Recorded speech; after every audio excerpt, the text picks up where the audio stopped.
Ladies and gentlemen of the crypto space, we're live on a Monday, April 15th at 11:33 a.m.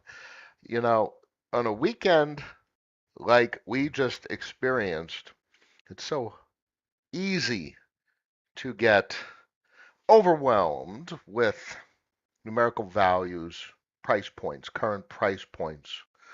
But the data of network activity is quite extraordinary. It's very hard to express my bias. Let me explain. My bias is from so many cycles, years, 8+ years going on, whatever. At least two previous cycles in the books I have memory of and that experience of. And it's not just crypto cycles. I have memories of 2000 to 2008 in my youth in college. And the point being time. Time is the hardest thing to understand when you're younger. And I'm thinking right now from the perspective of my children, where literally, if you say 3 years ago, they barely remember because they were barely conscious. Especially my younger one, who's 5. She's like, oh, 2 years old. She's not going to remember anything. It was like forever ago. It feels like forever. I vividly remember that. We all should vividly remember that. For myself, and many, when you're in your 40s, I'm 41, and you're like, 3 years ago, you're like, all right, it was 3 years ago. It's like, boom, 3 years ago. So when you're in your 20s, 3 years ago is meaningful. When you're 30s, it's less meaningful. When you're in your 40s, 3 years ago was yesterday. So these time frames are very hard to digest, and they're overwhelming in many regards. And but that's the expression and the story that I want to remind you folks of. That time does the work, and it's a hard story to try and tell where we are. And I say verbally to you, roll the clock forward. But when I say that, I'm visualizing the data points and the patterns and the flows and the trends and the change in society that I understand that's occurring. I'm rolling it forward. And I could get a sense of where things are not just heading, because that we're rolling the clock forward and we know where things are heading, and I could get a picture in my mind of the state of things, of society and culture and economics, more broadly financials, and where things are, where things likely will be in some way, shape, or form. And that's the perspective that I always talk about. And this is the most exciting thing to look at. And it's the crypto markets where that opportunity is. There's no opportunity elsewhere. It just doesn't exist. You could do well with work. That's great. If you're in your 20s, you do well and you have a good job and cover your bills. But I've been playing this game for 20 plus years in industry. You're not going to get anywhere working, and that's quite unfortunate. But that's real. I made it to the top of the pay scale in New York City for software engineering, and you're getting nowhere. Absolutely nowhere. 200 grand a year in New York City, it's paycheck to paycheck on the mortgage on Long Island. So that leaves investing. For a lot of youths, as Vinny would say, my cousin Vinny, is gambling. But it's not gambling when it's strategic. And then folks would say, like Hold'em. And I would probably agree with them. It's a heck of a game. Um, so what is investments? Real estate sucks. If you get 13% after your deductions and your amortization and whatnot, it's a pretty shitty investment. Because as it's discussed very thoroughly nowadays, you got to come up with about 12 to 15% a year in your investments to just break even, considering the structure of the global currency tapestry and how it's changing into the future. You're not coming up with that because after you pay taxes on 13% on real estate, there you go. You already lost capital. And that's best case scenario when you actually book your property and it's rented out. So not fond of that in any way, any regard. And stock market, no, no, no, no, no, no, no. S&P 500, absolutely not. It's just you're not going to outperform there. 401k is toast. You're not going to outperform at all. And Nasdaq and tech stocks, sure, maybe you could do okay. You're not just not going to outperform. You're going to get like a couple of percent a year after you pay your taxes. So there's really no opportunity there. So the only opportunity is to catch mispricings. And that's where you could get multiples. So you could do that individually and probably more so, Nasdaq versus the S&P because you're not going to get the big craziness in the S&P, but you'll get some of that stuff in the Nasdaq. But now you're trading and you're still forking over hand over fist capital gains on today, which is April 15th. So you're literally forking over the capital gains today. So at least if you're going to be engaging with markets looking for things that are mispriced and going to be forking over hand and fist capital gains, you might as well do it in a market where you're actually capable of seeing something really mispriced from a tech fin perspective, something that's really significant to financial infrastructure in markets. When we're discussing, what are these systems going to do for the broader financial system, first and foremost, you really need to inspect what it's going to do for the respective financial system, the market, the particular chain. And then you can inspect what it's going to do for all chains. And then you could really down the road start to think about what it's going to do for the larger financial system outside of the crypto space. But that's a much longer time horizon to continue. And longer time horizon quite often has a lot of opportunity cost. Look at how many years Ripple folks and XRP has been lagging and not fulfilling the big expectations of 2020 and 2021 with regard to its consumption and banking infrastructure. So there's your opportunity cost when you try and think about what's going to disrupt traditional finance. So more importantly, what's going to get disrupted in crypto finance in these very specific markets because these markets are getting monetized. They're becoming larger markets. There's capital flight in traditional financial markets, markets of nation states into these markets, cross border from traditional economies into these economies. And each market, each chain, I define as economy unto itself. An economy of economies is what crypto really is. Now, economies have currency, just like every other economy on the planet, and that currency circulates. The currency palpitates, beats, it expands and contracts. Dun, dun, dun, dun, dun. So, and that comes from transfusion of capital, the exogenous capital flowing in, but it also comes from the body metaphorically, of course, creating its own currency, the endogenous currency creation process, and that's leverage, and that's collateralized debt positions, and those types of stable coins that facilitate endogenous currency printing. So a result of all of that at the unit of account level bleeds over into financial activity. You print dollars by borrowing on Aave or printing CRVUSD or MIM or what have you.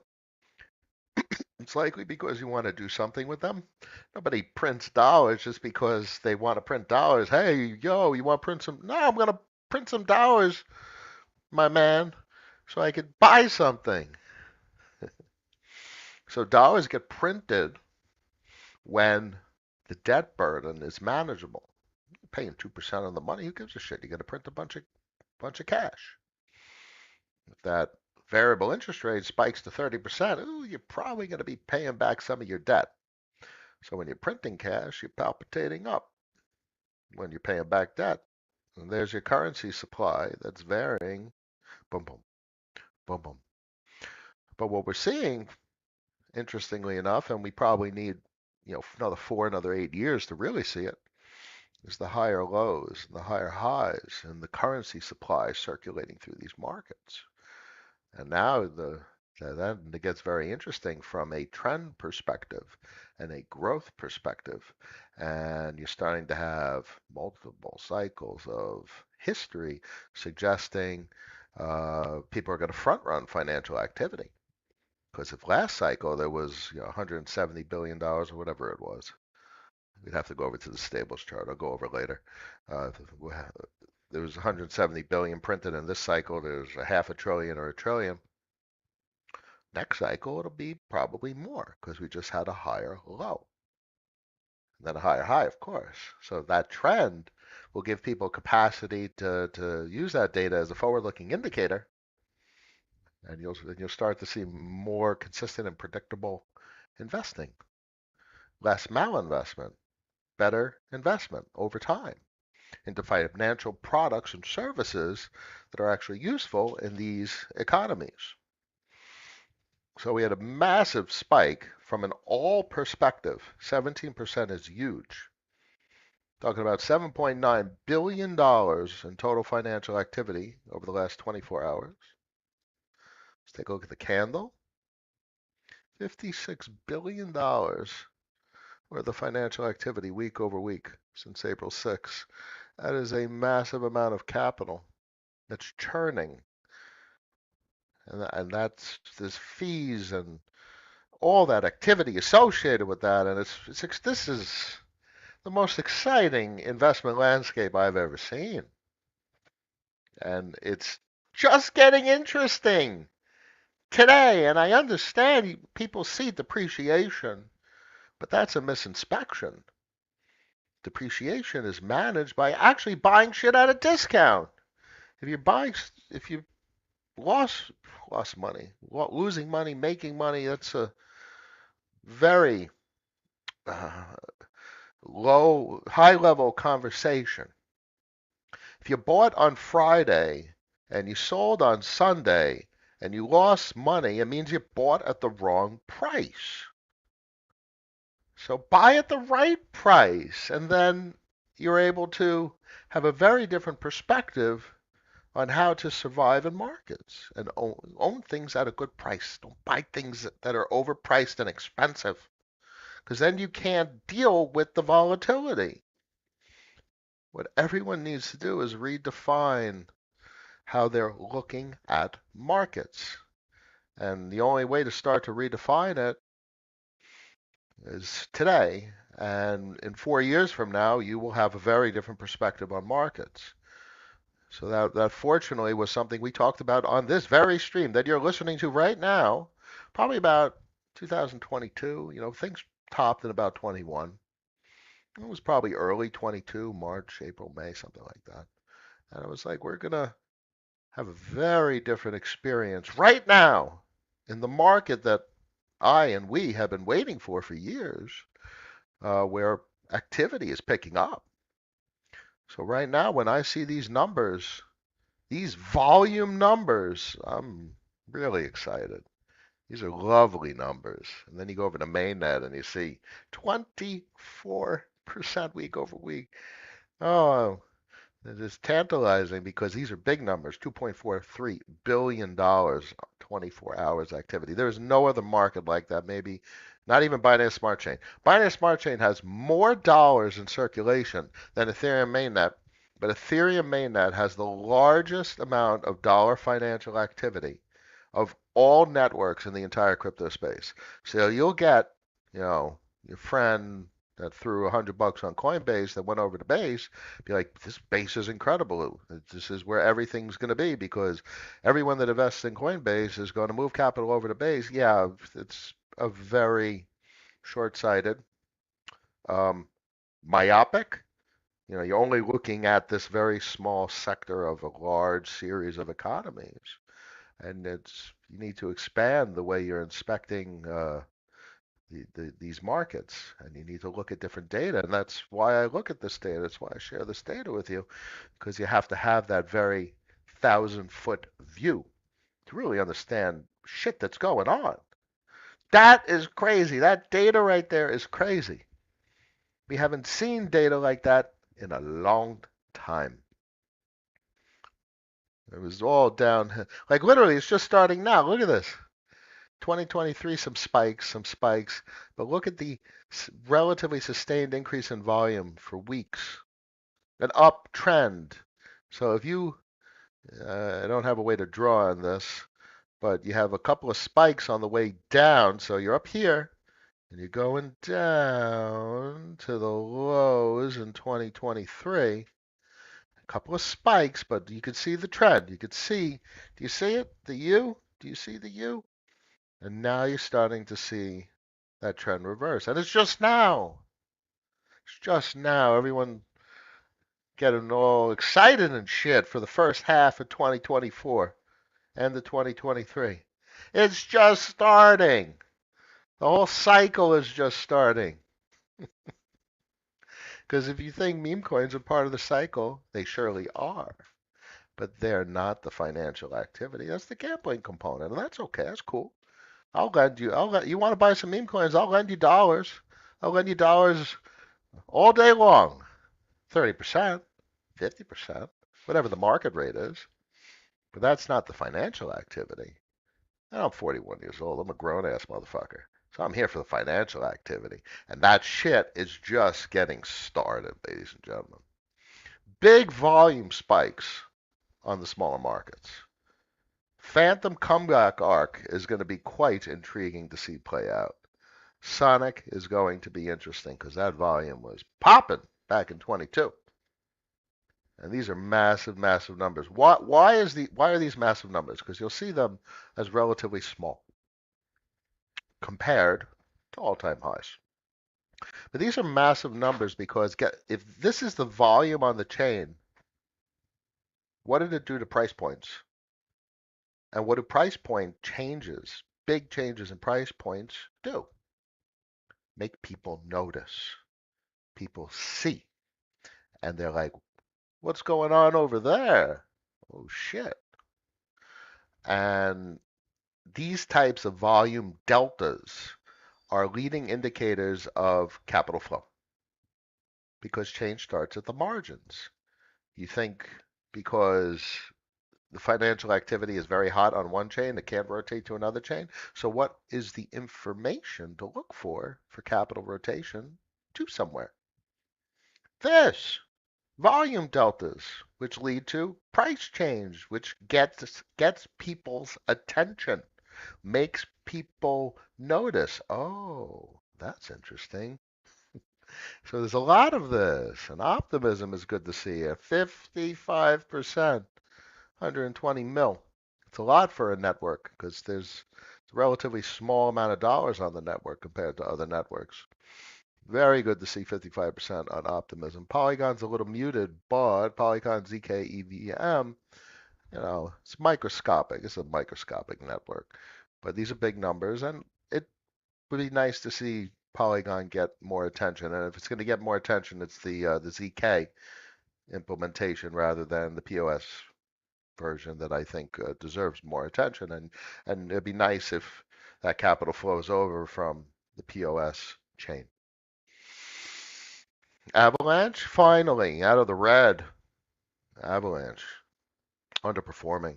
Avax had some nice movement earlier this year, but generally the activity on the chain has been relatively boring. Starting to see some dexes make moves against Trader Joe, but Trader Joe has been dominant on Avalanche for a long time. This will be interesting to see how this shapes up in the coming months. Arbitrum, big 42%. This is the most amount of dollars in the crypto space other than Binance Smart Chain. And frankly, Arbitrum has almost as much volume as Binance Smart Chain, which is very interesting because Binance Smart Chain has many more dollars. Big volume change. Most financial infrastructure in the crypto space on L2s other than mainnet. Arbitrum was the first L2. And obviously you had Avalanche and you had Phantom kind of fell apart, but it had a lot of fintech. What else in 21? In 21, uh, Optimism wasn't online. I mean, it was literally Binance Smart Chain. Binance Smart Chain is a huge amount of fintech. It was literally the first EVM other than Ethereum mainnet. And then then Avalanche finally came online. It took forever. It seemed like it took forever. Optimism took much longer than Arbitrum. And cross chain was not what it is like today. So you gotta you gotta have that memory of 21 to get a sense of how crazy things look. It was not easy to get capital onto these other networks. It was impossible to get capital from mainnet over to Cosmos. It was completely impossible. It was impossible to get capital from mainnet over to Solana. Impossible. The technology wasn't there. Now the technology is there to get capital from Arbitrum to Solana to Cosmos to wherever the hell you want to go relatively painlessly with a few protocols. I mean, between like Squid and Layer Swap and Stargate, it's literally just Stargate and then Layer Swap and then Squid wherever they have, their tokenized variant. But I actually prefer stuff like this. And then you could go Wormhole gives you whatever the address is. Actually, this is a good one for to show you guys because you could go over to multi-chain apps, Allbridge, Mayan. That's a great expression of wormhole. So between these three bridges, you're going wherever the hell you want to go. Mayan will get you over to Solana from any of the Ethereum EVM chains. This will get you over to then what? There's one more I could share with you guys. It's ThorSwap.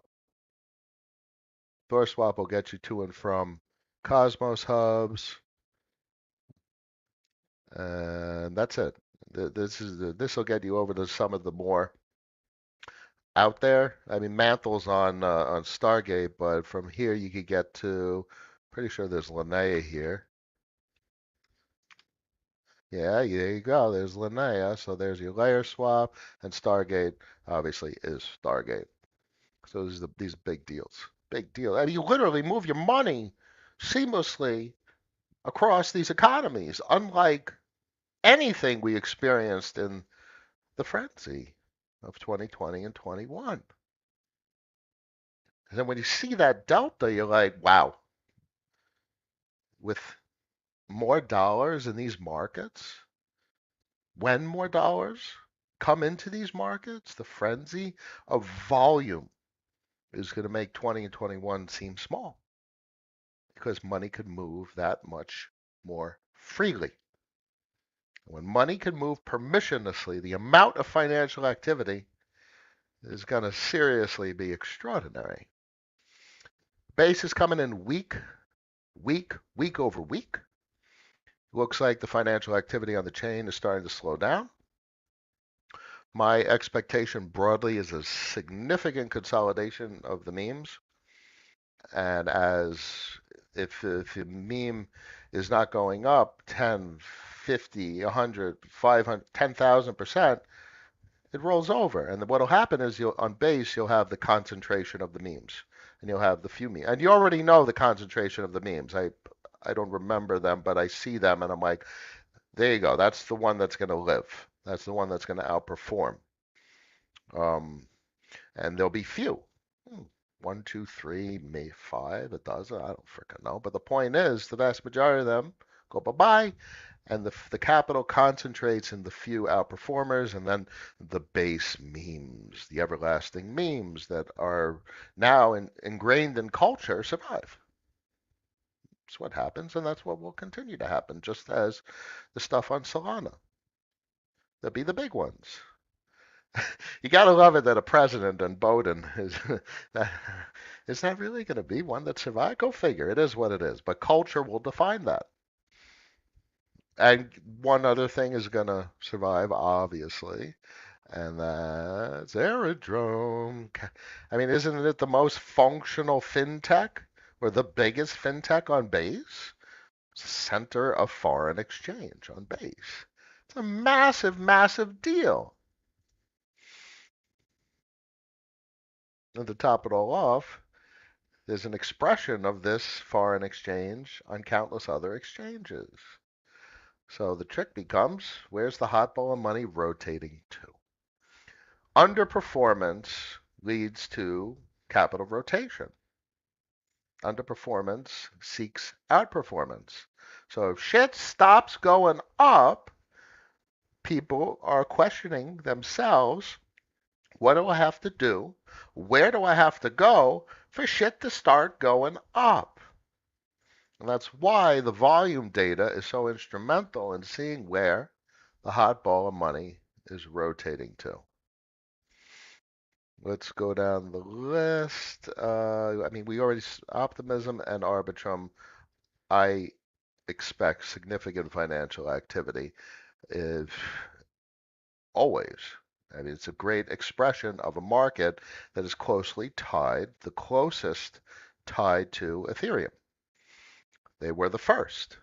And time in the market means a lot with regard to people's inspection, interpretation of comfort, and where they want to engage in financial activity. Linnea has been on fire, and I'm very interested in the network. 115%, 111%. Massive spike in financial activity. I do believe it is an all-time high in financial activity. Did I show you guys Phantom at 92%? Yeah, I did. I went over that. But let's go back to Linnea. So of a big narrative I've discussed in Coinbase and Base, big deal. Robinhood and Arbitrum and Consensus and Linnea. And folks have said Bybit and Mantle, but obviously it's Athena and Mantle also. So, but Mantle has been lagging, so it's noteworthy in the data. But on Linnea, obviously, it's quite fascinating to inspect as you go to all these chains. What is the outperforming foreign exchange market? And it's quickly becoming the V33 exchanges. Now, obviously, Uniswap is dominant. That's a whole other story. And Curve is completely dominant on mainnet. It's basically Uniswap and Curve on mainnet. Uniswap far in the lead, Apple and Microsoft type duopoly. But on the smaller chains where Uniswap is not present, one, and two, these other exchanges have had time in the market, Avalanche, Trader Joe, they're dominant. So it's very interesting seeing a market sprout from nothing. And on Linnea, Linex was first. There's a couple of derivatives, so it's an interesting team doing Linex, and they have an expression of their protocol in Polygon with Retro, and they did options for their deficit financing. So is it really deficit financing if people have to? So it's interesting, but options, selling options as the yield on LPs, I don't know how that's playing out. That it's a very sophisticated thing to grasp. That when you want to claim your yield, you actually have to pay. So if you pay $100, if you get $100 in yield, you have to pay $100, but they're going to give you $200 worth of yield. So that's kind of how the options work. But that's something that may be inhibitory to engaging with these businesses. But that is notable because Linex is there, but Nile has. So this is a perfect example of what will likely emerge into a duopoly. I mean, look, 213%, 197%, and everything else is just flatlining, even Pancake Swap. And that's an interesting one to look at real quick. Pancake Swap on Binance Smart Chain came out way before Uniswap. So this is actually a rare set of data where Uniswap is present on a market and it's not even close to dominant. Like it is not the go-to destination for foreign exchange on Binance Smart Chain. That is actually fascinating. PancakeSwap overwhelmingly owns Binance Smart Chain. But look at that. Look at that. Athena V33 reminds me of like Equal and Phantom. It's one of those uh, uh, teams that spun up a V33 exchange, and it's It's doing well. It's not like a dom. It's not one of the dominant. I don't know if it's one of the dominant developer groups that came in post Solidly V1 that tried to fix Solidly V1. I'm pretty sure that is a combination the Velodrome team and like Ramsey's Kingdom team. Those types of developers. So, but I think these guys definitely got into the market at the right time, earlier than all the other failure of VE33 forks, and and I think they're going to do very well in the coming cycle. One, because they've shown their hand with regard to what their product and infrastructure is capable of, and two, because they're already taking part of the market, so they're becoming entrenched.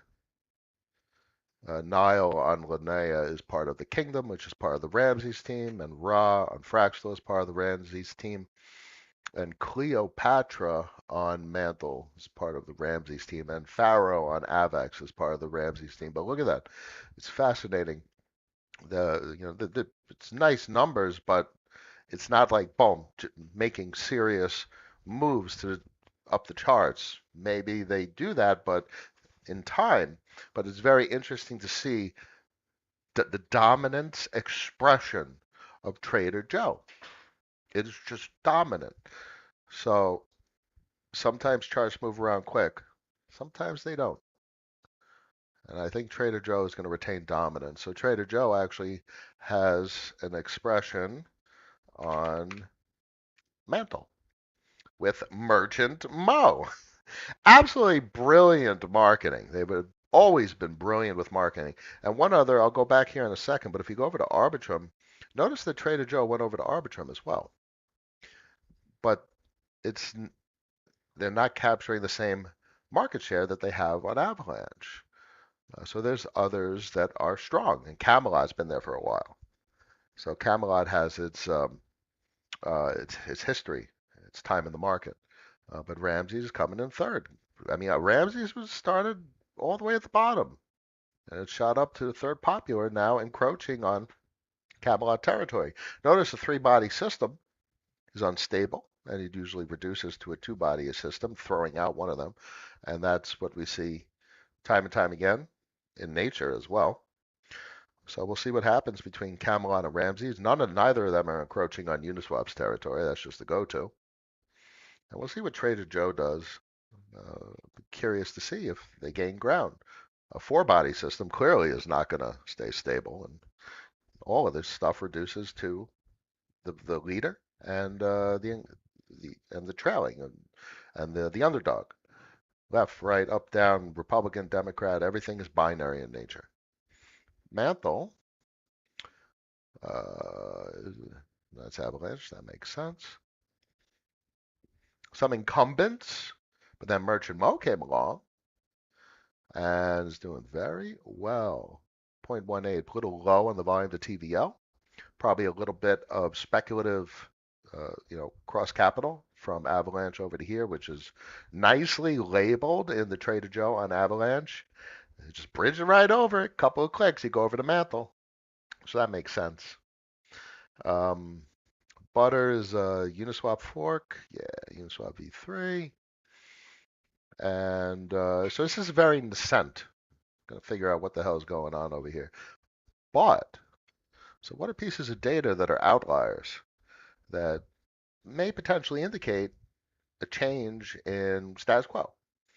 Reshuffling of the top list of where volume is. So these are very interesting numbers. That is a big difference in volume compared to basically everything else. But 26,000 doesn't count at 202%. Microscopic. What kind of change? GMX fork.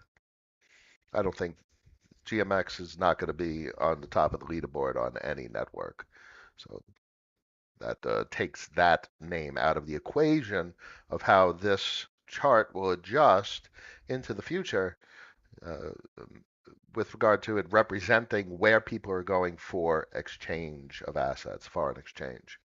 Also, 0.97%, very interesting volume to TVL. It's nice to see because Uniswap is going to, because it's basically Uniswap, is the expression of Uniswap here. But my expectation is who becomes dominant. Agni is a Uniswap V3 also. My opinion is probably Merchant Mo and Cleopatra fighting it out on Mantle. That probably would make sense because it's not like Agni has 200 mil and and Merchant Mo has 8, and Merchant Mo is going up against 200 mil. It's not like they're entrenched in the market by a lot. It looks like they're getting encroached upon. Very interesting data. Anywho, let's hit the comments, see what's going on. We can look at some technicals while we're at it. Japan is absolutely a mess from a macro financial standpoint. It's like throwing the towel already. Um, I don't know what's going to play out with regard to this stuff. It's an absolute mess. We could easily have an unwind of the carry trade to some degree. Yields on U.S. debt could skyrocket to 5, 6, 7, 8%, which is some of the projections of the big banks. And you're going to see all sorts of absolutely weird distortions in global financials.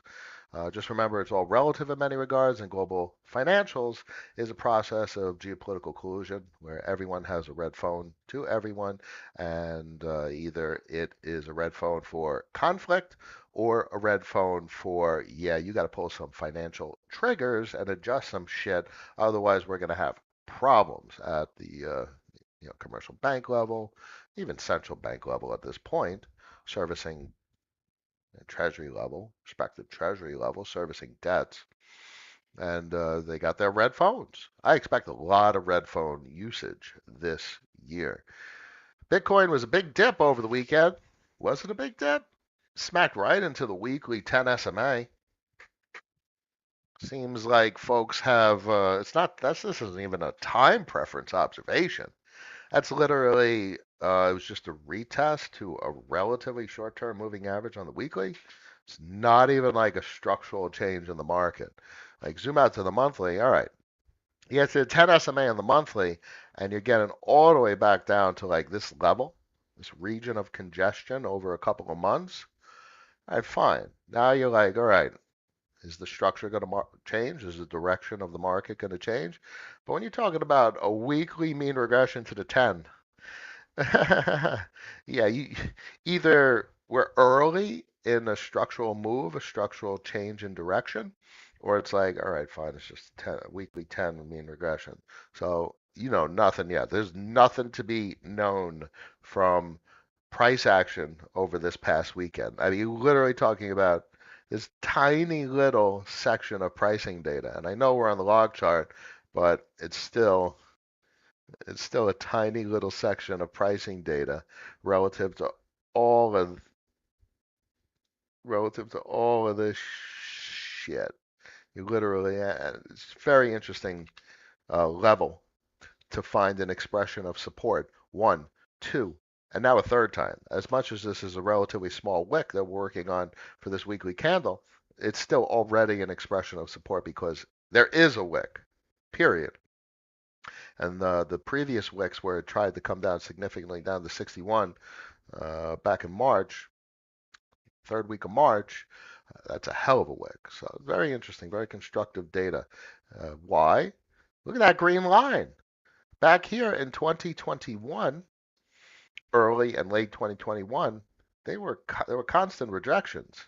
Two very clear rejections in March and then in April of 2021, and then in the second cycle, the second leg of the cycle, um, in October, it really tried to get above, but this screams like blow off top type stuff, time wise in the cycle. We're not a blow off top time in the cycle. They haven't even gotten into the currency expansion phase of the cycle. The currency expansion phase hasn't even started. It's the beginning of the cycle. I show you the volume trends, and if we even think about the stablecoin trends, it's the beginning of the cycle. What you're looking at is imperative to understand when assessing where the hell you are in the cycle. If you're looking at meme coins, you know nothing about the cycle. Got to understand financials and the dollar to understand where we are in the cycle. Curve got smacked down. Let's get on the log chart and see the only real way to look at that. right to a fresh lower low. Nice wick at the bottom. A very difficult asset for novice investors to digest. So for an advanced investor, not down is very constructive. People stepped in, whether in just opportunistic and like retail traders, or someone got on the red phone because it's not just Michael. It's vested interest, and there's a lot of vested interest in this protocol. That's literally what I've been talking about for years. The whole federation is a series of countless protocols that are vested interest in this price point being stable. Not even going up, just being stable. Because this price point is reflective of yields across the entire Curve LP ecosystem. And it's not up. Up is the wrong inspection for a lot of assets, and especially this asset. What matters for this type of asset is stability. And over time, uh, just just upward directionality, recovery. But look, if this asset ranges between here and an all-time high $6 into 2030 and then into 2034, and it just ranges, that's that would be remarkable from a price action standpoint. And then we can look back and all right, this asset ranges between these values based on emissions, and but what would change that? More recyclers, more recyclers, more vested interest dependent on the emissions, which are decaying emissions, more vested interest fighting over available supply, and then you can have a breakout to another level. So it's a very hard chart to digest for novice investors. So we'll leave it at that. I look forward to Phantom getting back to $1. Look at some of this structure. Look at some of this structure, ladies and gentlemen. The Bitcoin L2s has been a hot narrative, and this chart looks very, very constructive from an 8-year standpoint. I'm interested in the new stuff, Botanics and so is it Sovereign? So it's new stuff. It's very interesting, and they could get frothy and frenzy. Look at stacks, not really coming down. It looks like it repriced up very nicely. Same thing as all the charts, right into relatively short-term moving averages. But this is very constructive because this has 8 years of history. It's an older asset. Right into the 200 SMA on the weekly, where the time weighted average price is literally right on trend support, and there's a congestion of moving averages, 50 SMA, 100 SMA. This is a very constructive chart. So you can see big depreciation. I'll give you guys some context. If you go here and go to price, you're talking about big depreciation from the highs. You're 40% off highs. That'll freak out a lot of people. But then you look at a constructive chart like this, it's like, oh, that's cool. It's nice being old and nice having that low time preference, long-term time horizon, 1,000-foot view, capacity to inspect the data. It really does change the entire perspective. Solana with a big dip to 140. Was it a big dip? What do you guys think based on the things that I've been saying? Is that a dip? Wick right through the time weighted average price on the weekly. It is an expression of resistance on the 10 SMA on the weekly. So that is a bit suggestive that we might have retrace. Retrace may be the trend because clearly was a trend ceiling here. So this symmetrical compression does stand. It would be interesting to see if this trend provides support. Looks relatively healthy. It would look relatively healthy at 84. What is a discount? Surely still isn't a discount at 84. A discount would probably be Nah, you're not going to see it on the 3 month. Discount is probably down to the time, not even the time weighted average price, 60. You talk 60 is an 8x from bottom. 800, you're paying someone an 800% premium to get onto this train. All right, fine. Now, all things considered, with what Solana has done as a network, down at the time weighted average price on the monthly, now you're talking probably like 60 something. You get a big wick right through and you're lucky enough to get in the 50s, it's probably structurally where this type of price action is heading. Certainly not at a discount at this point. All the reason in the world, you can have big wicks down and this chart still looks pretty damn good. When I look at charts like this, I'm like, what do you want to hold as cash? Because you guys know well by now, I define gas tokens as a form of cash useful for spending. And they're going to vary in price relative to dollars, and got to manage that cyclically, of course. Anything else interesting on the chart data? I'll hit anything that you guys point out to me, but otherwise, let's go through the comments. You know the deal. Gazik is in the house. Howdy. Diego, much pleasure. Trantaloy, good morning. Healthy morning cap. My goodness, how those CVX CRV and Y curve discounts. I'm not a yield guy, but those are simply crazy. Eh, It's just volatility. They're not pegs. They're meant to do that, but obviously SD Curve does much better at maintaining value because they obviously have a financing regime on top. So that is interesting. Um, Julian and team over at Stake DAO have done a remarkable job at pivoting over the years. Absolutely remarkable where they've gotten the the trends and the bops and weaves of their protocol to now. It's come a long way.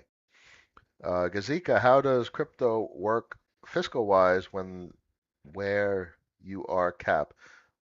Does it differ with other investment vehicles? Fiscal wise?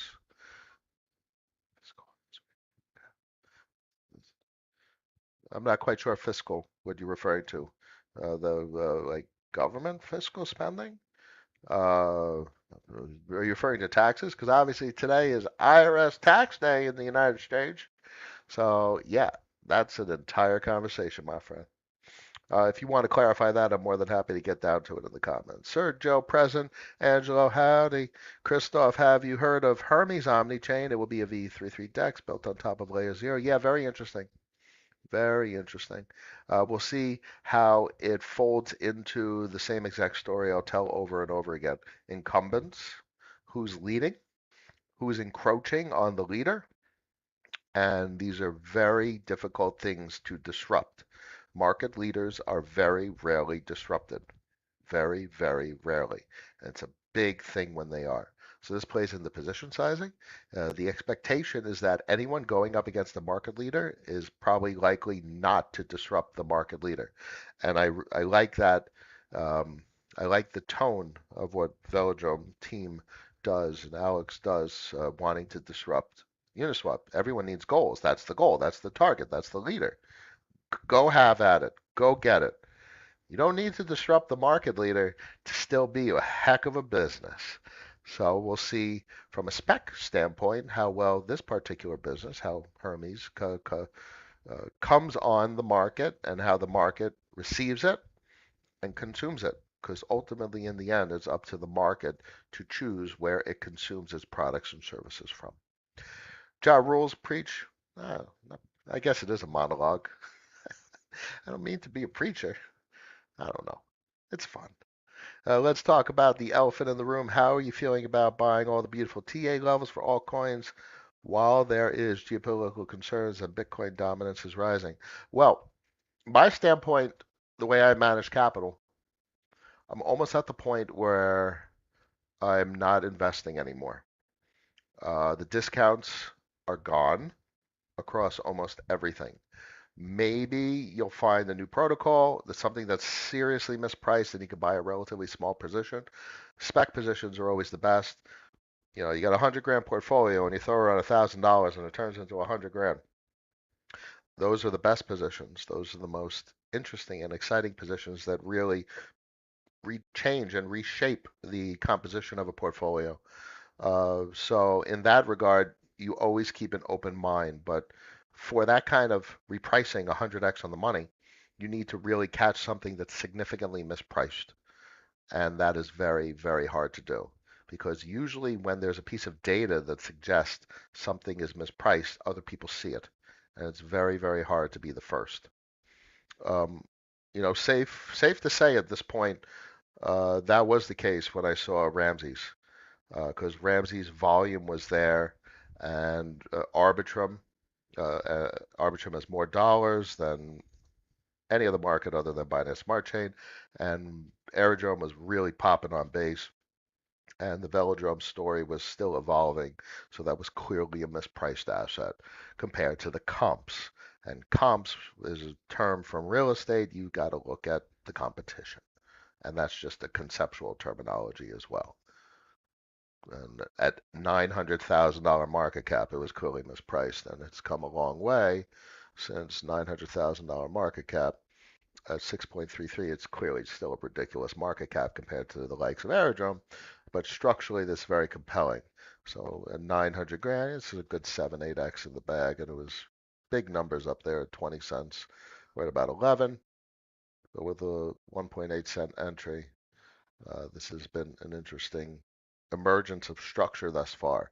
And looking at Ramsey's from a fib retrace standpoint, I drew it from this low, not to this, not between this leg, but this is clearly a second leg, and we're right down about the point 0.5 discounts. A significant discount probably is starting in the red region, and that's what um, RT would say is the pump chaser zone. Below 0.236, a nice wick below 0.236 down to like 4 cents. And just a note, when you get a good price on an asset, you're like, all right, cool, what's up? Because if you're down at 4 cents and you're in at 1.8, you're up over 100% of the money. It's like, all right, great. I'm sitting back, and that was a great spike. And if they're still cranking out the volume, you don't have the validation of the narrative. And clearly, they're still cranking out the volume very meaningfully. Ramsey's with $87 million a day in financial activity. If you go over to all and going too far down. So Ramsey's is number 12 DEX in crypto space in volume. $87 million a day in financial activity with a $6 million market cap. That's still screams mispriced, but mispriced is obviously relative in the context of what I've been discussing. Where's Aerodrome? So Ramsey's 87 mil, Aerodrome 62 mil does more volume, more business than Aerodrome, and Aerodrome is priced at $786 million.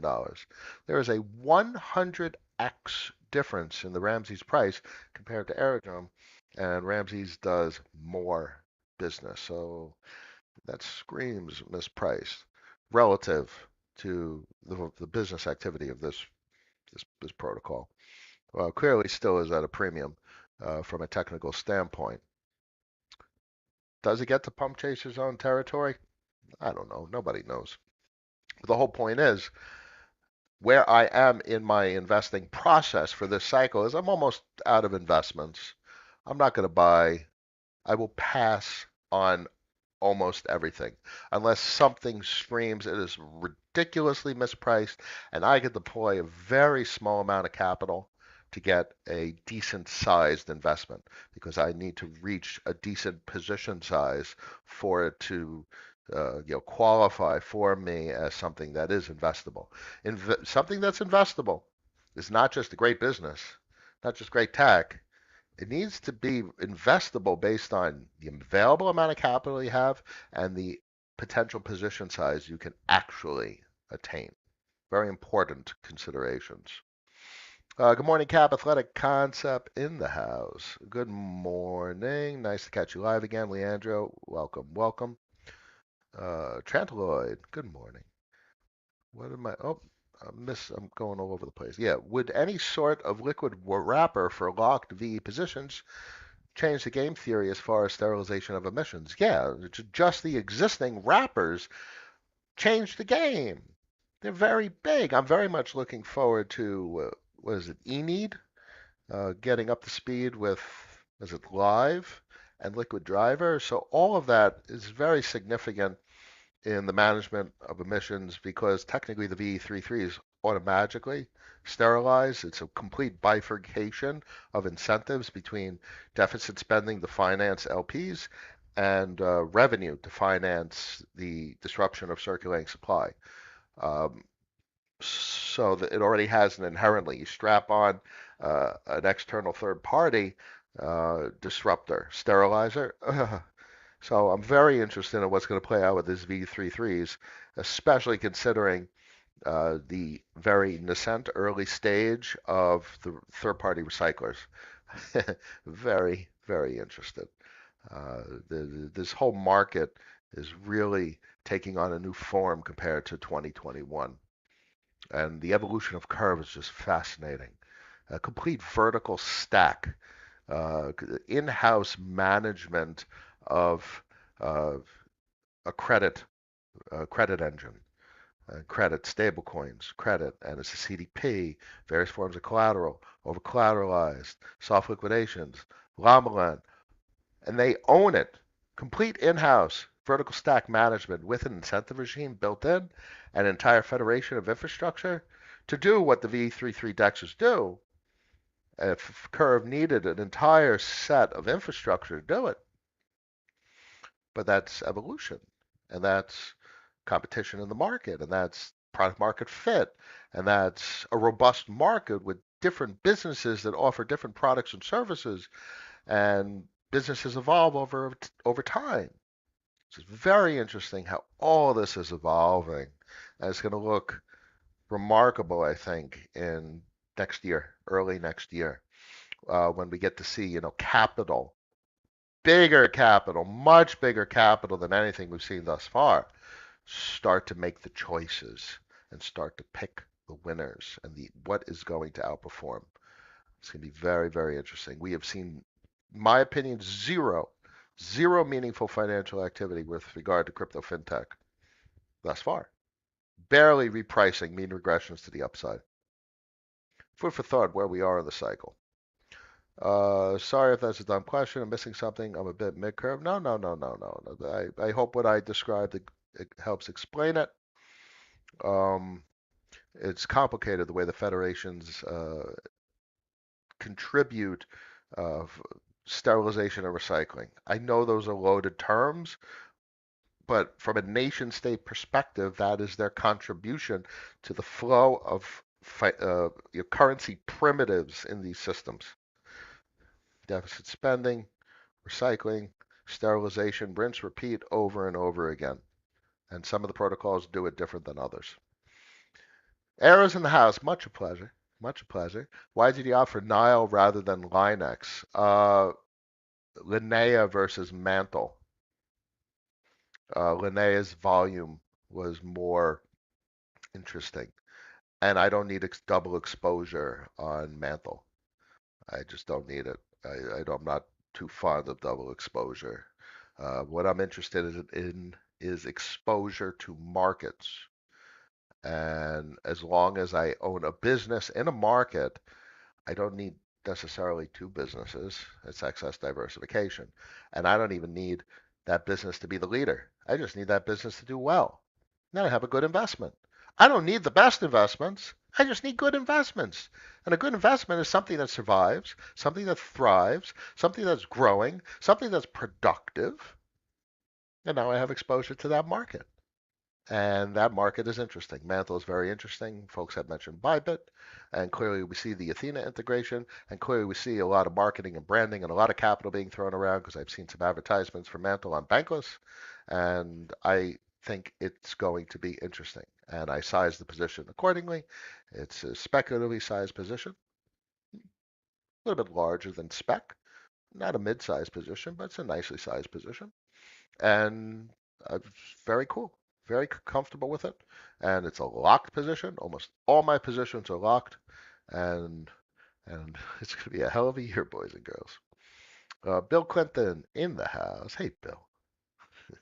Hey Cap, hope you had a good weekend. Yes, we're back in action for the week. What crypto-related advice would you give to a mid-20s person? Cap gains over dividends. Always appreciate your opinion. It's an entire education to get to where I am with regard to financial markets and macroeconomics. It's years. And what is 4 years? It's been 4 years since 2020. So what else is 4 years? A goddamn entire college education. So there is absolutely no way to condense all of this knowledge and experience into sentences, few sentences. This would be the construction of a curriculum. Probably the best start is certainly real vision and learning the basics of economics, interest rates, incentives, the construct of the history of the dollar.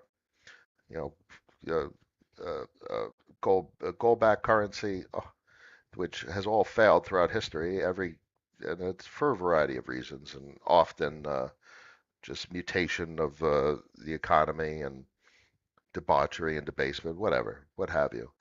Um, that history and the current version of the dollar is critical to understand. Even the most critical thing to understand, where we're heading especially, is the Eurodollar system. And what is the dollar now? The dollar is not what people think it is. That is mission critical to understand. There is very, very little difference between a lot of stable coins because requires its own granular inspection. But there's very little difference between the broad definition of a stable coin and a bank deposit. Digest that shit. Now digest this. Um, the biggest currency on the planet is broadly called the dollar. What is the biggest currency on the planet? They are partially collateralized bank deposits. And that is what almost everyone uses for payment. So the dollar isn't what people think it is. When you pay on a debit card anywhere, you are not paying with a dollar. To understand what you're paying with, it's called a dollar, but you're really paying with a partially collateralized bank deposit, which is the dollar, but it's not a dollar. And when you understand the structure of it, the composition of it, those technical details of what it is, that's when you really have to say, holy fuck, look at this crypto space. Look at these products. Because as I said when I started this little commentary, there is little difference between a stable coin and a bank deposit. Because you can make payments with those bank deposits. Everyone does. And you can make payments with stable coins or in regards to that infrastructure is still being built out. But oh my God, compared to 21, what you could do with a stable coin, I run my whole business on stable coins. It's literally just put stable coins on a debit card in 3 minutes and you swipe. You make a payment. And it works. And why does it work? Because there's little difference between a stable coin and a bank deposit. Except when you're dealing with bank deposits, if you want to transfer capital, you got to use like Chase Quick Pay and stuff, and you can transfer money within Chase. But with a stable coin, you can transfer money anywhere. Anywhere. So stable coins are like bank deposits plus plus. And the dollar isn't what people think it is.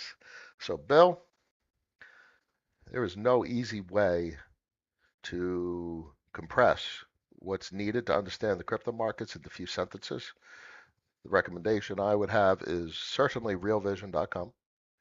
Tremendous, it's endless amount of information. And you never stop asking questions because it's a rabbit hole that doesn't end. And then eventually you'll find like Lynn Alden and Luke Groman and Brent Johnson and Raul, which is always just fun and entertaining. I can't even watch most of these folks anymore because I know the story. I find, Luke gives the most variance in commentary because it's a lot of real-time data. We got a lot of tongue in cheek, a lot of I told you so's, That's just entertaining. But I understand basically his point, his thesis. Once you understand their thesis, it's like, all right, cool, that's great. And sometimes you can't even listen. It's just repetitive from a thesis standpoint. Lynn's very up to date. Great content, great content. Just brilliant, brilliant how they have understood all this for all this time, and very grateful to all those names. And George Gammon's a great starter. He has compressed a huge amount of information into very simple whiteboards in three simple, easy steps. George Gammon's on X and YouTube, tremendous amount of content. Uh, very, very long list. But Real Vision has a nice concentrated set of content, or a very simple place to go for a huge amount of resources to really get your feet wet in financials. The most important thing to understand crypto is you got to understand global macro financials. Period. Hope that helps, Bill. Arrow, Michael's low lick levels are tiresome. Yeah, in the end, he's just an individual, and he just is a dominant actor with regard to his degree of ownership. I mean, he kind of built the protocol. So, obviously he could be a little bit more encouraging of positive price action, and clearly he takes on a lot of debt. But bear in mind, a lot of financial activity with regard to the Curve Federation is because of him. He takes on the debt, and he's not like speculating on meme coins. He's not. He doesn't really give a shit about investing. It's not like, well, actually he does. Look, Phantom and AWA, and he invests. He's an investor, but he's actually quite a giving founder. So he doesn't, he's not negative on price. It's not like he's dumping $5 million a week to capitalize. You know, like businesses, like Ripple Labs and Chainlink, and their foundations, they just dump, dump, dump, dump. So he certainly engages very differently as compared to those types of founders, those types of businesses. So he operates a much more altruistic business and unique capital. So he's extracting the capital, accessing the equity, and maybe he could access less equity and take a little less risk. I don't know. I think that's a reasonable statement. But ultimately, his activity on chain activity is constructive for the Curve Federation. He's engaging in providing liquidity and doing various activities. You got to remember, when he takes on debt, that increases interest rates. And interest rates is what drives activity. So when you see 10, 15% on Silo, and then you take the incentives and it's 30%, the reason why there's financial activity on a lot of these protocols is because of the debt that he has. So it's a double edge. It's not as social media presents it. High interest rates are what drive financial activity. How do you create high interest rates? You got to take on debt. And interest rates are everything for creating businesses, because that's what encourages interaction. That's what drives people to start to adopt the protocol. And the most important thing is resiliency, because and survivability. Can individuals and, more importantly, protocols survive uh, volatility, stress test? And those are the types of things big boys look at for investment. So in many regards, maybe you could say, in a gigabrain fashion, he has stress tested the shit out of Curve Finance. Full stack AMM level, clearly. But now, at a dollar printing level, that is very interesting if you want to get into that type of thought. Hope that helps. What other chains are you exploring for VE33? So I'm exhausted, not just physically, but also I'm exhausted with regard to data that looks promising. I'm always tempted to look over into what Bitcoin L2s are doing, and I'm not going to chase shit. I don't have 10,000 Bitcoin sitting around to throw on some, new L2 staking protocol that that promises to do something radical with regard to Bitcoin. My expression is Syscoin, and that shit is old school. Syscoin is just old school. Listen, if something comes from it, it comes from it. I mean, it's literally optimism technologically. It's optimism secured by Bitcoin instead of Ethereum. That's what the stack is. Now, the reason the market doesn't process that doesn't mean shit to me. I understand that is what the technology is because it is that. Optimism secured by Bitcoin instead of Ethereum. And literally the bridges, you go over to layer swap and you go over to layer swap doesn't have Rolex destination. I thought that, yeah, look, boom. You want to go over to Rolex, which is Syscoin's EVM, pretty sure it's a ZK EVM too.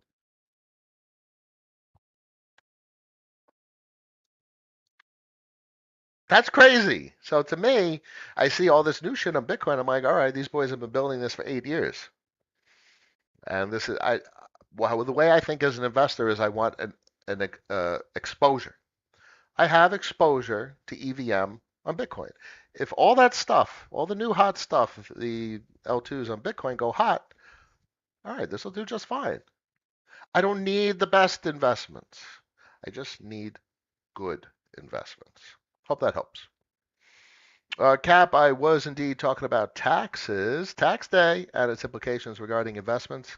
Yeah, it changed everything for me in 22. And I structured a business around income. And I modeled it that I own businesses. So in my reporting, I literally have investments in businesses. And those businesses produce income, which is not standard reporting. It's not capital gains, it's income. It's as if you it could be a corporation, an S corp, or a trust, or what have you. It could be many types of business structures, but businesses have subsidiaries, they have books, they have uh, they have a balance sheet, they have assets and liabilities, and you at the end at periodic times, whatever the hell you want, I guess, you can mark to market your assets on the books. You check if your business is solvent. Is income greater than expenses? Is total asset mark to market greater than debt, greater than liabilities? And that is how I look at this now. And this all started really in 2022, but at this point, it's becoming a relatively well-oiled machine. And when you're talking about one of the biggest shortcomings with regard to novice investors, especially in crypto markets, is when you structure things in a business, businesses have expenses. And there's a whole host of things that are important for businesses that clearly fall into tax deduction realms. So that is an entire business unto itself that accountants perform services for. So at some point, you want accountants, you want lawyers, you want to structure a business and think in terms of income and expenses rather than your own personal bank account and capital gains. Because the one thing the U.S. government is very clear cut on is personal income taxes. Capital gains falls into that as well. They if you're a human being and you're making money, they want their piece. If you're a business or a structured entity, it's a completely different world. Hope that helps. Did I miss your thoughts on this halving war effect on the market? Well, volatility, obviously. Thank you very much, Zantara. Zatarath. Oh man. Um, war volatility. Nothing's going to stop this train with regard to liquidity and war. If anything, war will force them to increase liquidity, force the currency expansion cycle sooner rather than later. Having so I think in terms of path and destination, the destination is unambiguous. Destination is currency cycle hasn't even started yet. The currency cycle all has to do with the amount of debt they need to refinance this year, which is 10.8 trillion dollars. And that money, bonds, money, filters into the international markets, and that collateral, money is used as collateral to create currency, dollars. That's the mechanism of the system. And Bill Clinton earlier, that's a critical thing to eventually digest and really process. So the halving is clearly a supply disruption coming into relatively increased demand. Significant structural change in demand from the ETFs and institutions because they now have access vis-a-vis the ETF and traditional bookkeeping. And I think it's myopic to think in terms of the US.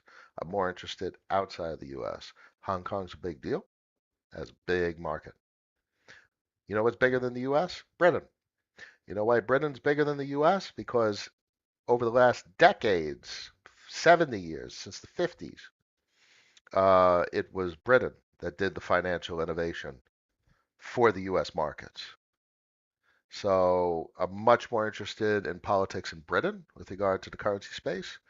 Probably, maybe in more recent years, not entirely Britain, because some shit's going on in Dubai and Singapore and Hong Kong, and the world's changing. But over the last 70 years, it was predominantly Britain that spun up like forex markets and derivatives markets and the swaps markets. So that was Britain. But obviously, we have 70 years of history to draw on. Pretty sure Singapore, Hong Kong, and a lot of other countries are like, oh shit, maybe we could do something similar to what Britain did and put ourselves on the map, like what Britain still continues to do. With regard to the financial products and services that their country offers. So I'm least interested in U.S. Regulations. Not literally, it's just headlines from the SEC, and it's just not interesting at all. Like no matter what, that shit's gonna be popping over everywhere. And Uniswap, the smart contract, so it's just working everywhere. So they have zero capacity to neuter anything whatsoever. They are completely, they have no, you have no power here. They have nothing. Zero. All they have is arbitrage and creating a favorable environment for productive financial activity. From a government perspective, that's productive financial activity to create income tax. And they're fucking that up. Like, but that's what they do. The U.S. government has always fucked it up. And that's why the Forex markets are in Britain. And that's why the swaps markets are in Britain. That's it. That's why derivatives are in Britain. And you got a little bit of shit in the US, but holy fuck, regulatory arbitrage says, yeah, we're going to do that outside the country. We're going to do that offshore. And everyone's like, yeah, that makes sense. So the US just has obviously a history of fucking it up. So, but that does nothing to affect the market. And once again, they're doing it all over again. So, thoughts on the halving? Path versus destination. Destination is clear and unambiguous. Path, sure, we could have a bunch of shit happen, some geopolitical stuff, conflict and whatnot, and we could have some big dips. I mean, pretty big dip on Bitcoin right about now. Let's go from the top. Price range. I mean, look at this little microscopic dip that everyone's getting all in a titty tantrum about. Check this out. I mean, we're talking about we were at 17% dip from the top. Pretty big dip. I mean, it's not the 30% that we experienced historically, but doesn't it make sense that with institutional money and ETF flows, that we can have muted dips going forward? 17% probably in hindsight, look back in 6 months. All right, 17%, whoopee-do. Less than 30% makes sense. Why? Structure of the market and flows has changed significantly. Everything looks very interesting from a path perspective. This is a very constructive depreciation in price. And it all heads in one direction. It all heads in expansion because this is expatriation of capital. This is monetization of a new asset class that has attributes of collateral, overtones of currency, certainly favorable technological properties like portability, fungibility, and all that stuff, and self-sovereignty, and all the host of narratives that go along with it. So the path looks constructive. I'm not too worried about the path. And the destination is just ridiculously comforting. The destination is just ridiculous monetization of this entire space. Like, this space is going to go 100-fold on amount of activity, of financial activity. The space could go 10 to 100-fold in total dollar supply and be like, oh, that's cool. Tenfold, you're at $1 trillion, give or take, in total dollars, and 100-fold, you're at 10 trillion in total dollars. There's so many trillion. There's hundreds of trillions of dollars in the global financial system between in the form that I was trying to tell Bill of deposits in some form or another, and deposits very murky and how many dollars are circulating because a dollar isn't what people think it is. Hope that helps. Let me try and find where I was in the comments. What's the likelihood that you will relock your V3 positions when they mature? In 4 years. We'll check back in 4 years. That's as simple as that. And the odds are I'm probably just thinking of them as a purchase, which is what I've described for quite some time now, and they're just relocked in perpetuity. Because if I sell them, then I got to report cap gains, and I'm not going to fold that shit into my tax reporting regimen. I'm much more interested in receiving income. If a business fails, how many times have you had a bankrupt business in stocks? I was an investor in a lot of mining companies back in like 16, 17, and I've had dozens of bankrupt companies that have gone to zero, zero. So I got no problem watching a business fail. What I'm interested in is income, and of that income, it's used for personal and living and those types of things, and reinvesting, buying businesses. So I'm not too interested in thinking about uh, selling these businesses. So I think I'm going to continue to re-up the locks just in perpetuity. In fact, I have clauses in my business structure that say I am required to re-up the locks in perpetuity, just periodically. It's very vague, but basically the way I define the business rules, signed and notarized, I am required to periodically re-up the locks. And that establishes very interesting properties. For instance, what's the fair market value of something that cannot be ever sold because of business rules, one, and two, because you literally cannot transfer the position to another account. You just can't sell it. There's no market. So what's the fair market value? So these are very interesting questions that kind of present some very interesting positions that could be taken with regard to a lot of things. DA advisors in the house. How are you, my friend? Hope everything's well. Quantified. Hey, Cap. Wondering if you would expand on your thesis for PSIS. Not much of a thesis. It's Pegasus.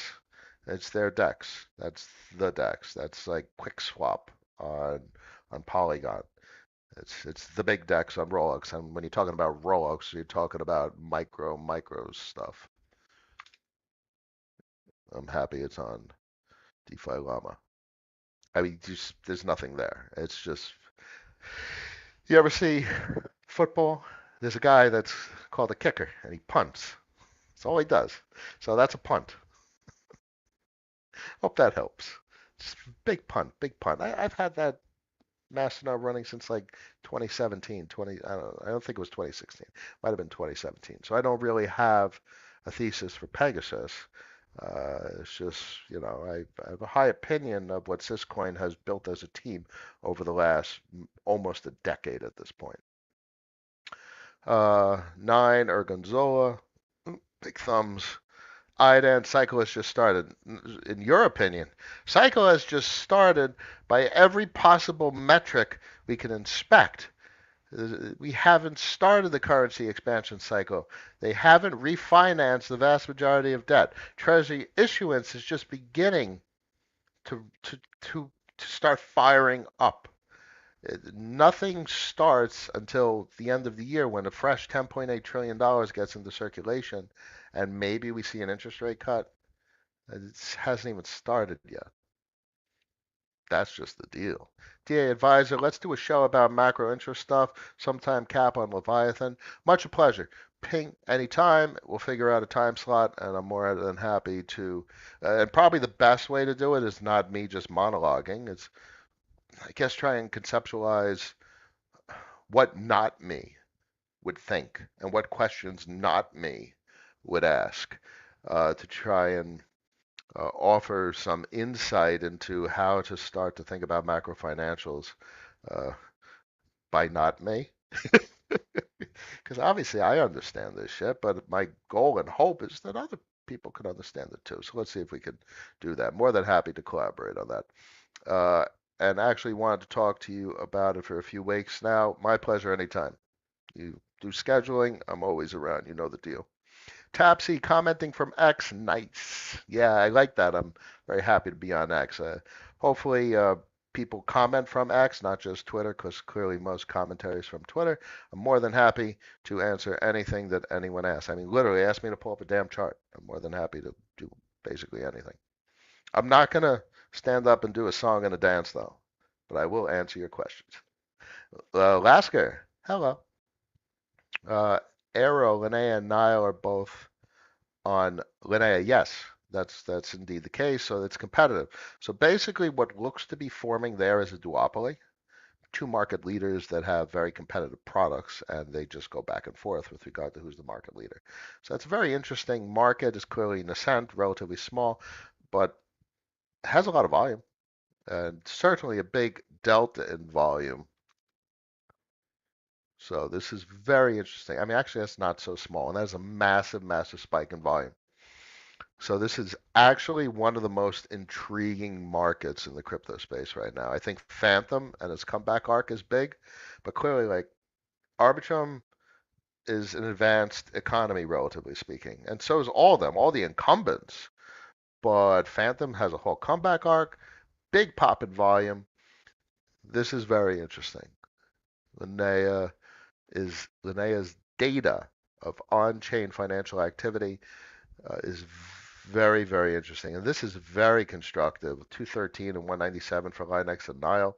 Compared to the rest of the space, it looks like they're starting to solidify complete dominance of the entire network. Very, very interesting. Raul's in the house. Much a pleasure. Take push, sure. So when you talk about have a nice 6x, you really mean purchasing cash flow at a discount. Uh, that's an interesting ratio. So yeah. So when I talk about multiples, I really think in terms of comfort. If it drops 50%, what the hell? I bought at a good price. You want to buy at a good price so that when the volatility hits, you're like, all right, that's fine. I know where the market's heading. I know where I know where venture capital is interested in building businesses because look, that's what a delta that venture capital is looking here and saying, "Oh shit, people are interested in conducting financial activity on this in this market. Let's build something. Let's capitalize and offer people products and services." So I want to exposure to these markets. It's literally like talking about I want exposure to India and China and the Baltics and Canada and South America. Well, yeah, it's literally like talking about that when I say exposure to a market. And that's what these markets are. They're different markets. They might as well be international markets from one another. And cross chain is literally like a wire transfer cross chain, or you're sending money overseas. That's the analogy that is important to try and digest. So by transferring capital into these markets, you're literally expatriating capital. And that is a very scary thing from a nation state perspective, especially the regulators. Uh, but that is what is occurring. Food for thought. Last couple of questions. We'll wrap it up for today. Idan, Cap says it like it is. I try and keep it real always. I pretty much got no filter. We talking in trillions, people. Yeah. The size of the amount of capital that most people think in is off by orders of magnitude. Um, it it makes zero sense for these markets not to monetize to numbers that most people don't aren't accustomed to. Um, which also means Bitcoin's price is going to get weird. But Bitcoin doesn't produce income, and yield is not necessarily income. So if you think of Bitcoin, like Ethereum as a bond, it's not the same. It's not business. And to me, that's what I picked up on early with regard to the structure of we're structuring a business, and a business can own assets and bonds and engage in foreign exchange and the FX market. Like where you trade between the euro and the yen and the euro and the dollar, and you capture spreads and you engage in that cyclical trade to reap capital gains. But I wanted to own a pizza shop. If y'all remember that good old analogy, but the reality is the pizza shop was just an expression of an entire behavior. Own a rental property, own a swim school, own a bakery. Business. Businesses offer products and services and receive income.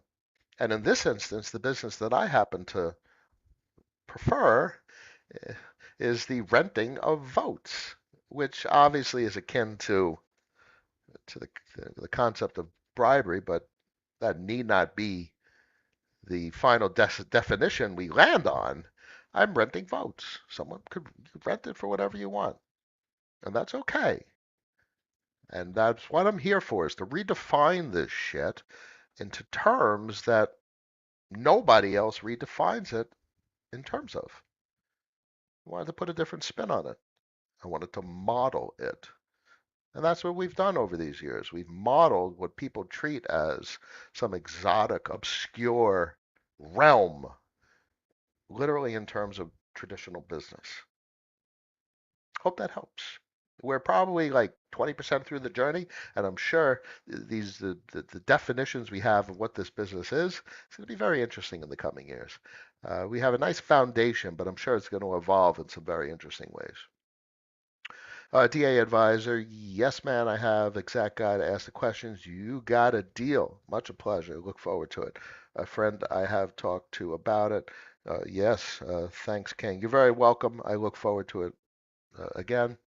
And just ping anytime. I'm always around. Thank you all for joining me on a Monday, April 15th at 1:05 p.m.